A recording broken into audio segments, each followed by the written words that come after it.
Bonjour, alors aujourd'hui on va faire une terrine de sanglier.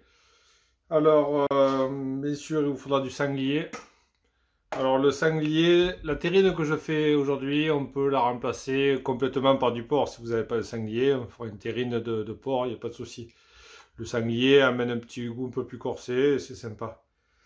Alors pour la terrine de sanglier, moi j'ai 1,8 kg de sanglier et 1,8 kg de porc. On fait moitié-moitié. Parce que le porc amène un peu plus de gras que le sanglier, c'est un peu plus maigre au niveau viande. Donc on fait moitié-moitié. 1,8 kg, 1,8 kg. Là, il y a du foie de porc. 720 g de foie. C'est du foie de porc, pas de foie de sanglier. Le foie de sanglier est beaucoup plus fort. Donc 720 g de foie. Il faudra de la mie de pain. Je mets, là, il y a à peu près 140 g de mie de pain. Là, il y a un demi-verre d'armagnac. Il faudra 3 gousses d'ail. Là, il faudra des oignons que j'ai hachés au préalable. Il y a 1 kg. Qu'est-ce qu'il faudra d'autre? Il faudra, là, je prends de la muscade. Il faut juste un petit peu de muscade. Il faudra des œufs pour lier l'ensemble de la terrine. J'ai 6 œufs. Il faudra du lait qu'on va faire directement. Là, il y a à peu près en gros demi-litre. C'est pour imbiber la mie de pain. Je vais le faire directement, comme ça c'est bien. Donc on prend la mie de pain, on l'imbibe.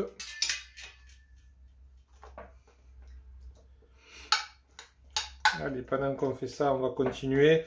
Là, au niveau du sel, donc j'ai du gros sel, moi je prends du sel gris. Du sel et poivre. Donc en sel, moi je mets à peu près 15 g par kilo. Et en poivre, je mets à peu près 3 g. Que là, on va commencer à mettre la mie de pain. Allez, on va la laisser gonfler tranquillement. On va prendre le foie et on va le mixer. Le foie. Le foie, je viens de le hacher. En fait, je le passe au hachoir avec la grosse grille, le foie. Et j'ai fait pareil avec les oignons. Ça va plus vite. Je passe tout au hachoir en fait. Je fais pas au couteau. Donc une fois qu'on en est là, on mélange l'ensemble. On rajoute tous les ingrédients. Je rajoute mon armagnac.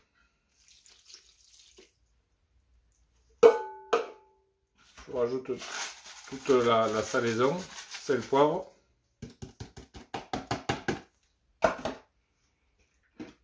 Là, ma muscade.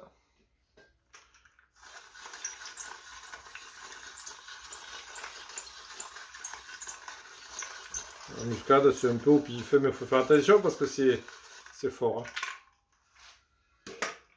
Et je vais rajouter les œufs.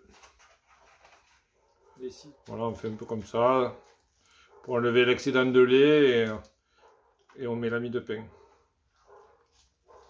La mie de pain, il y a un peu de tout. Il y a du pain de campagne, il y a du pain de la baguette, un peu de tout. La mie de pain, ça va amener un peu plus de souplesse à la terrine. Donc une fois qu'on a terminé ça, je vais bien malaxer, je vais bien mélanger. Et tout à l'heure, je vais passer ma viande de sanglier et viande de porc pour rajouter à la préparation. Et après, ce sera terminé.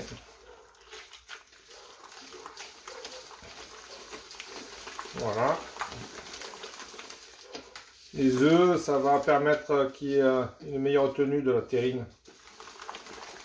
Ça va servir de liaison en fait. Voilà, ça on laisse de côté. Allez, je vais passer au hachoir.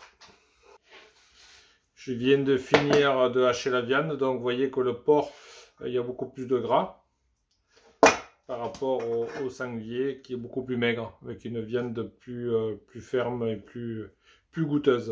Donc mélange des deux, je rajoute au mélange.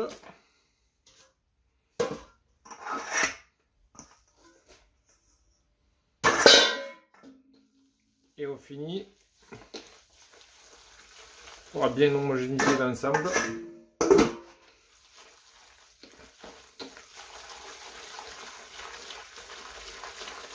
J'ai oublié de vous dire aussi que j'ai mis l'ail, les 3 gousses d'ail, je les ai passées au hachoir.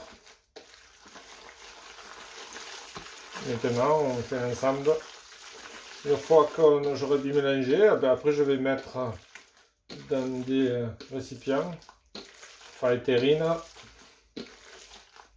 c'est en terre cuite, c'est bien. Après, si vous n'avez pas de plat pour la terrine, bon, vous pouvez prendre autre chose. Mais il faut le faire au bain-marie en tout cas. Au four et au bain-marie. Allez, je continue ça. Et après, je vais le mettre dans des plats esprits, plats à terrine. J'en ai 2 comme ça. Un plus petit. Et voilà. Allez, à tout à l'heure.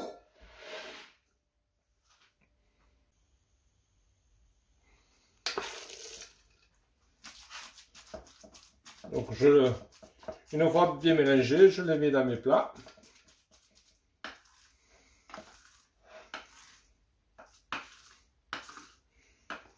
Bon, après, ça va réduire hein, à la cuisson. Donc, je vais légèrement bomber. Je vais équilibrer dans les deux, tant qu'à faire, j'en ai 2. Donc, il faudra faire attention parce qu'il y en a un qui va cuire plus vite que l'autre. Bon, mais je vais faire voir tout à l'heure. Je prends une sonde et je fais la cuisson à la sonde. Ça permet d'avoir une cuisson homogène et de ne pas surcuire la terrine parce que autrement après ça risque d'être sec. Là, ce qu'on peut faire aussi, c'est qu'on peut mettre, si vous avez, bon, mais là j'ai pas, mais on peut mettre de la crépine de porc aussi dessus. Ça permet d'avoir une belle finition. Une finition plus sympa. Bon, j'ai pas de crépine, mais on fera avec. Allez, je vais passer au four. On continue.